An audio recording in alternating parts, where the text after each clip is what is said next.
E aí, pessoal, beleza? Sejam todos muito bem-vindos ao canal. Não se esqueça de se inscrever, curtir e compartilhar este vídeo. Aqui no canal você vai encontrar teoria e prática, com temas relacionados à elétrica, eletrônica e eletrotécnica. E o tema do vídeo de hoje é identificação de dados de placa de motor elétrico trifásico. E esses dados que tem aí, pessoal, é como se fosse o RG. Né? O RG da gente, o CPF, ele nos identifica, né? Então as informações que estão contidas aí, ela identifica o quê? As características elétricas do motor. E também algumas informações das suas características mecânicas. Pra gente começar aqui, ó, digamos, né, que você é um técnico, você é alguém familiarizado com a área técnica, só que você precisa comprar um motor para substituir o motor que queimou lá na sua empresa, e aí você não vai ser a pessoa que vai comprar esse motor, né? Você vai ser, vai passar essa responsabilidade pro pessoal de compras. Só que a pessoa de compras, ela não é um técnico. Ela não vai saber especificar o motor. Então, qual a informação que você vai passar para uma pessoa dessa? A informação é o seguinte, ó. Você vai ver que aqui, ó, deste ladinho aqui, essa numeração, ó, é o código do produto. Então, ó, você vai passar lá para o pessoal de compras, ó, o código do produto. E aí o pessoal de compras vai estar ligando, né, na VEG ou em uma autorizada da VEG e vai passar esse código aqui, ó. E aí, com esse código, ele vai conseguir comprar, né, um motor idêntico a esse daí. Outra informação também aqui, ó, que talvez, né, o pessoal da área técnica não saiba, mas é importante saber, é aqui, ó, a data de fabricação do motor e o código, o número de série, né? Esse número de série aqui, ó. Então, normalmente, pessoal, é o código do fabricante, né? O código do produto.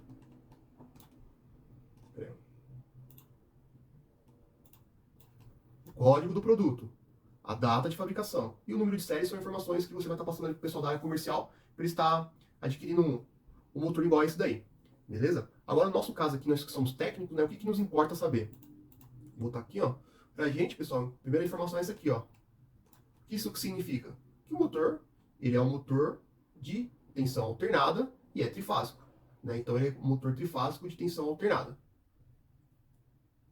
Essa outra informação aqui, ó, que nós temos, é a potência mecânica do motor. A potência mecânica do motor, você vai ver que ela é dada aí em CV, né, em HP. Então, a gente percebe uma diferencinha ali, ó, 75 HP e 100 CV. Mas essa é a potência mecânica do motor. Normalmente, né, a gente aqui no Brasil, aqui, a gente sempre fala CV, né? Dificilmente alguém vai estar falando HP. Mas essa aí é a potência mecânica nominal do motor. Beleza? Ó, outra informação aqui também, que a gente tem aqui já do ladinho aqui, ó. É esse cara aqui, ó. Esse código, pessoal, são especificações mecânicas, né? Normalmente, esse 250 aí, o que isso significa, né? É a distância, né, entre o centro do eixo do motor, a sua base. Então seria 250 milímetros, né, de distância entre ali o centro do eixo e a base. Né? E esse S barra M aí, o que é isso? É a furação da base do motor. Então, essa furação é curta, significa o S, né? O M já é uma furação média. O L, se fosse um L, seria uma furação mais longa. Né? Então a base do motor, a furação, é especificado por esse código aí. E normalmente são informações que mais interessante o mecânico. Né? O mecânico normalmente ele já vai nisso daí, ele quer conhecer essas informações.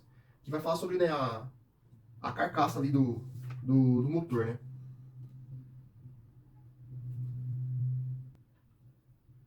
Pessoal, outra informação aqui, ó, importante pra gente é essa informação aqui, ó, só que fala que é um motor, né, tipo gaiola, né, de indução. Vamos ver outra informação aqui. Essa aqui, pessoal, ó, fator de serviço. Né? E o que é o fator de serviço? O fator de serviço, pessoal, é uma porcentagem com relação à potência nominal do motor. Ou seja, você pegaria o valor da potência e multiplicaria por 1,15. Ou seja, esse motor ele consegue te fornecer de capacidade ainda 15% acima da potência nominal do motor. Isso é um fator de serviço. O fator de serviço ele está aí. Ele pode ser usado? Ele pode ser usado. Mas é bom evitar. Né? Normalmente a gente não usa o fator de serviço. Né? A gente procura trabalhar fora do fator de serviço. Apenas respeitando o quê? A potência nominal do motor. Só que você encontra, por exemplo, compressores que trabalham sempre no fator de serviço. Né? Então, ou seja, exigindo um pouco mais do que a potência nominal do motor. E o motor suporta? Ele suporta. Ele tem como é que se fala? Esse a mais, né? Ele consegue fornecer um pouco mais de potência de forma contínua. Só que, teoricamente, você vai acabar diminuindo também a vida útil do motor, né? É automático, né? Então, o ideal é o quê? Você sempre trabalhar na potência nominal do motor, beleza? A gente vê aqui também, ó, outra informação interessante. Passa aqui, ó. É a frequência, né? A gente vê a frequência aqui do motor. No nosso caso aqui é 60 Hz, não tem segredo. Aqui a gente vê a tensão de trabalho, ó. A tensão de trabalho do motor, ó. Ó, ele pode trabalhar em 220, 380 ou 440 volts, né? Esse motor, pessoal, é um motor de 12 pontas, tá? Então ele pode trabalhar com esses valores de tensão aí. E aqui, ó, do lado, já apresenta essas informações seriam o quê? A corrente. Qual é a corrente de trabalho do motor, né? Então, se a gente pegar aqui, ó, esse motor, ele ligado em 220, a corrente, ó, 244 amperes. Tensão, 380, 141 amperes. 440 volts, que é o que esse motor na prática está trabalhando, 122 amperes. Beleza? E como eu falei para vocês aqui, ó, sobre o fator de serviço, né, ó, que mostra pra gente ó, que esse motor consegue fornecer até 15% a mais, né, de potência ali, sem queimar o motor, né, trabalhando ali de forma contínua. Quando você trabalha em cima do fator de serviço, o que não é usual, né, não é comum, também não é recomendado. Mas caso isso aconteça, ele apresenta alguns valores de corrente aqui, ó. Quando você olha isso aqui e fala, pô, mas que valor de corrente que é esse aqui, né? É justamente esse aqui, ó. É o valor de corrente do fator de serviço. Ó. Então, se esse motor, né, ele estivesse trabalhando com 15% acima da sua capacidade de potência nominal, ligado em 220, ó, a corrente seria 281 amperes. Olha a diferença, para 244, né? Já subiu bastante aí, ó. Em 380 volts, ó a corrente, ó, 162 amperes, ó. Antes era 141. E em 440 volts, antes era 122 amperes, agora, ó, 140 amperes. Tá? Imaginando que ele está trabalhando no fator de serviço, né? O que não é comum, pessoal, não é usual, mas existe, tá bom? Beleza. E até interessante, pessoal, que às vezes você vai olhar essas informações aqui, ó, e possa ser que em algum momento ó, você identifique isso. Aí você vai achar estranho e falar, poxa, tá, a corrente nominal do motor é essa, né? Mas os valores são mais parecidos com esse daqui, ó. Então, provavelmente, o que isso significa para você, né? Significa que, ó, tá trabalhando acima da potência nominal, né? Até 15% da potência aí. Então, de repente, você acha valores de corrente similares a esse, ó, você sabe que o motor está trabalhando acima da sua capacidade normal de trabalho, né? Beleza? Ó, outra informação aqui, ó. Essa aqui é uma informação que confunde muita gente, tá? Ó, regime de serviço. Ó, regime de serviço, né, no caso é S1. Para quem não sabe, pessoal, o regime de serviço, ele vai do S1 até o S10, né? São siglas, mas o valor mais comumente usado é o S1 mesmo. E o que é, né, o regime de serviço? O regime de serviço ele implica em um funcionamento quando o motor encontra-se submetido a uma carga constante. Ou seja, né, o regime de serviço de um motor é o fator que determina que tipo de carga o motor pode ser submetido. Os motores normais são construídos para suportar cargas constantes por tempo indefinido, igual à potência nominal do motor. E eu que nem falei, existem motores especiais que podem ser submetidos a cargas intermitentes, ou seja, em alguns momentos a carga pode variar, vindo a ultrapassar a potência nominal do motor. Então, nesse motor do exemplo aí, ele é regime contínuo, ou seja, a carga ela vai ser constante, contínua, ali na ponta do eixo do motor. Já existe, né, algumas aplicações que é necessário o quê? Que essa carga, ela, por exemplo, o motor liga, ele parte, a carga está na potência nominal. De repente ele para, e aí ele espera um pouco e parte de novo, só que a potência já excede a potência nominal. Então, o fator de serviço, ele depende, né, da sua necessidade, mas o normal é você encontrar fator de serviço S1, ou seja, a carga é constante, né? Ela não fica variando, né, e o motor não fica partindo e parando várias vezes durante um curto espaço de tempo. Beleza, pessoal? Outra informação aqui que a gente tem aqui, ó, é o rendimento do motor. E o rendimento do motor, ele... Normalmente, o que é isso daí, né? É o quanto que o motor ele recebe da rede elétrica e consegue transformar em potência mecânica na ponta do eixo. Então, digamos que aquilo que o motor recebe, né, da rede elétrica de potência, ele aproveita 94,6% na ponta do eixo ali. Ó. Existe, então, uma pequena perca. Né? Então, ele tem um rendimento bom, 94,6%. Quanto maior for o rendimento, melhor. Isso mostra que é um motor mais econômico. Beleza? Tem menos desperdício, né? Então, quanto maior o rendimento, melhor. No caso desse motor aí, o rendimento é bom, né? Os motores mais antigos aí era um rendimento bem inferior a esse daí. Beleza? Ó, outra informação aqui, ó, interessante também, é a temperatura de trabalho. Beleza? Então, normalmente, pessoal, o motor, ele é feito para trabalhar nessa temperatura aí, ó, a 40 graus, né, ambiente. Caso você vá exercer essa temperatura, você vai ter que entrar lá no manual e ver qual vai ser, o que vai interferir na característica do motor. Então, por exemplo, de repente você vai trabalhar num ambiente em que o motor é submetido a 70 graus. Esse ambiente, por oferecer 70 graus, submetendo ao motor a 70 graus, o motor, teoricamente, ele já vai fornecer menos potência. Então, ele vai trabalhar fora da sua normalidade. Então você vai ter que consultar a tabelinha do motor, né, das características do motor, para ver como que esse motor vai se comportar conforme a temperatura ambiente. Beleza? Eu estava muito empolgado aqui falando para vocês, né? Acabei pulando essa parte aqui, ó. Que seria o que aqui, pessoal? Ó, o RPM do motor. Beleza? Ó, vamos abrir aqui maior. Aqui, pessoal, ó, o RPM do motor. Pessoal, aqui no o RPM do motor, pessoal, é 1775, né? Um RPM comum de se encontrar. E normalmente o RPM está ligado ao número de polos do motor. Então, quanto menor o número de polos, maior o número de RPMs. Então, a gente tem até uma tabelinha aqui, ó, só para você saber. Por esse valor de RPM aí, a gente sabe que é um motor de 4 polos, tá bom? Se fosse um motor de 2 polos, ele seria o dobro, praticamente o dobro desse valor de RPM. Motor de 6 polos, aproximadamente até 1.200 RPM. Motor de 8 polos, até 900 RPM. Ou seja, quanto menor o número de polos, maior o número de RPM do motor. Beleza? Vou aqui. Ó, essa outra informação aqui é importantíssima, né? Isso aqui a gente tem que saber. Corrente de partida e corrente nominal, né? IP sobre N. Ou seja, se a corrente nominal do motor, pessoal, ó, vou até grifar aqui, ó. Vamos supor que esse motor, nós ligamos ele, ó, que é o que está funcionando na prática lá, ó. Ele tá ligado em 440 volts, né?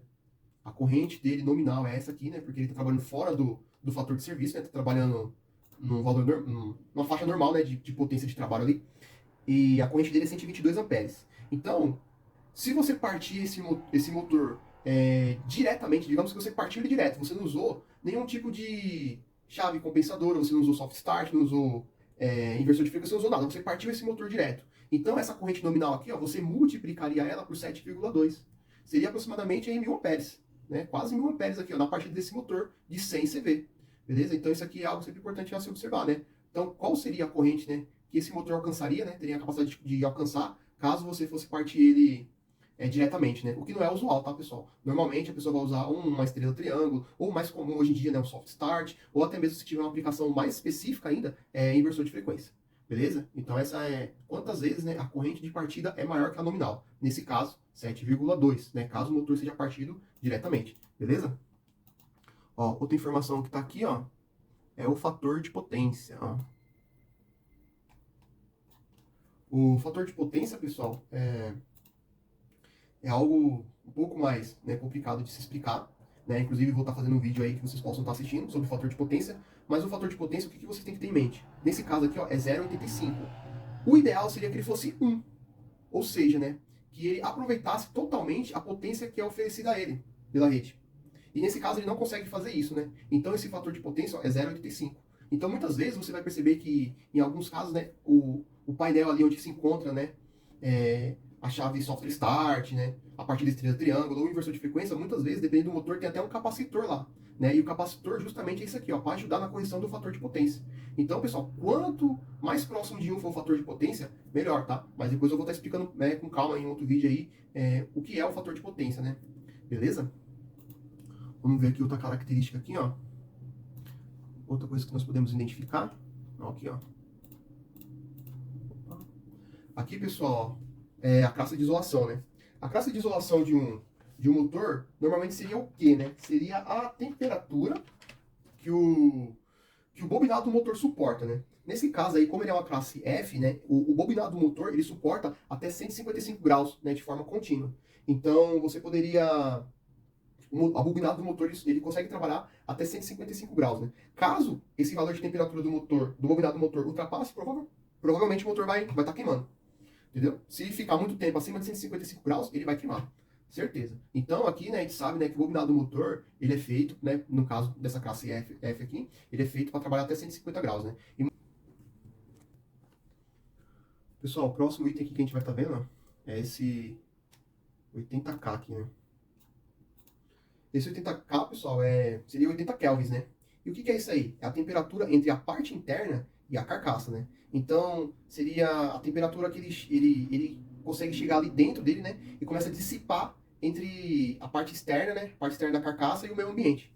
Então, é essa temperatura aí, né? E aí você deve se perguntar assim, pô, mas né, pra que fica com esse monte de informação, né? Às vezes é até desnecessário você ter o conhecimento disso, né? Depende do seu ponto de vista, né? Mas, pessoal, é porque tem uma norma, tá? A norma NBR 17094/1, ela obriga, né, o os motores elétricos trifásicos a apresentar esse tipo de informação, tá? Então é por isso que o fabricante ele coloca aí, beleza?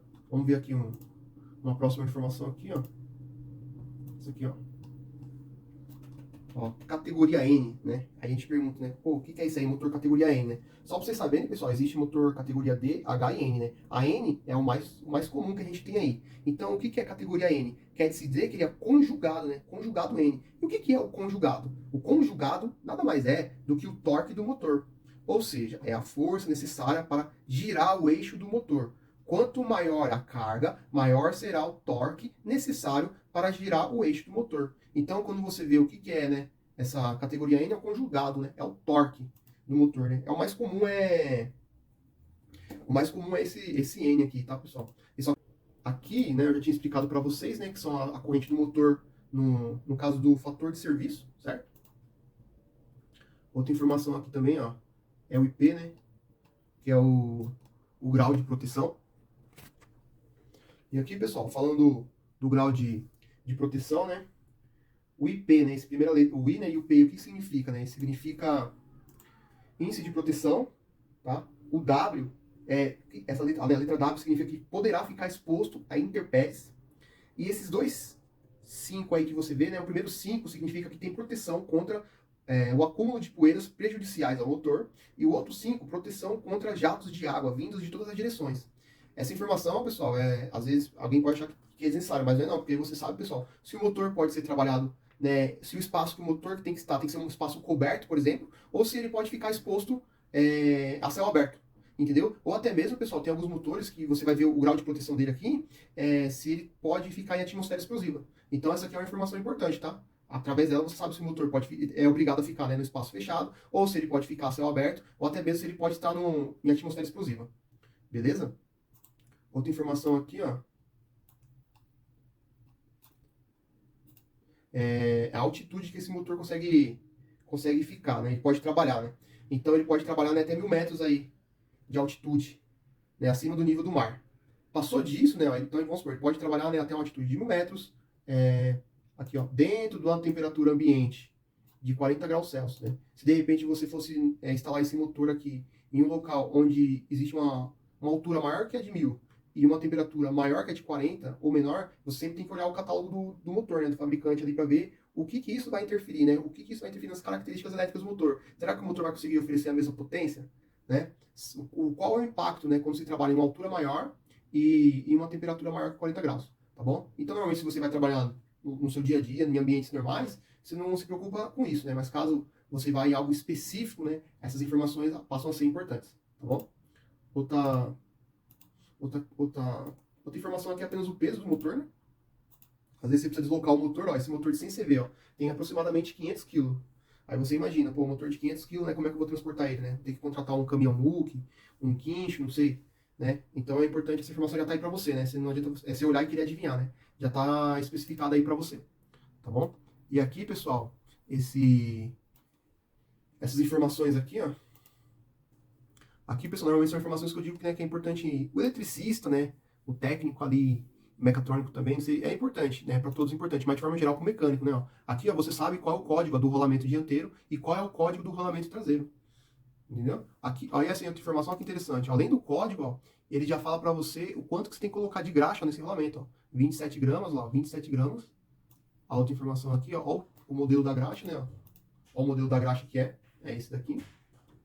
E a outra informação, vamos supor, de quanto em quanto tempo você tem que colocar graxa nos rolamentos. Nesse caso aqui, ó, 12.000 horas. Então, a cada 12.000 horas, você tem que lubrificar esses rolamentos aqui, ó, com 27 gramas de graxa. Beleza? Então, são essas informações aí que, né, é importante principalmente para o mecânico, né, a pessoa da lubrificação, eles precisam saber dessa informação aí. E uma outra informação que a gente tem aqui, pessoal, que seria interessante, né, e todos entenderem, né, que é as tensões de trabalho, né. Então esse motor aqui, ó, ele é feito para trabalhar, ó, motor 12 pontos, em 220 volts, né. Ele também é feito para trabalhar, aqui, ó. Ele também é feito para trabalhar em 380 volts. E ele também é feito para trabalhar, ó, em 440 volts. Beleza? Espero que vocês tenham gostado aí do vídeo, né. Peço desculpa aí pela demora, mas realmente tinha muitas informações e gostaria de passar ela para vocês aí da forma mais lúdica. Tá bom, pessoal? Espero que vocês gostem. Valeu, até a próxima.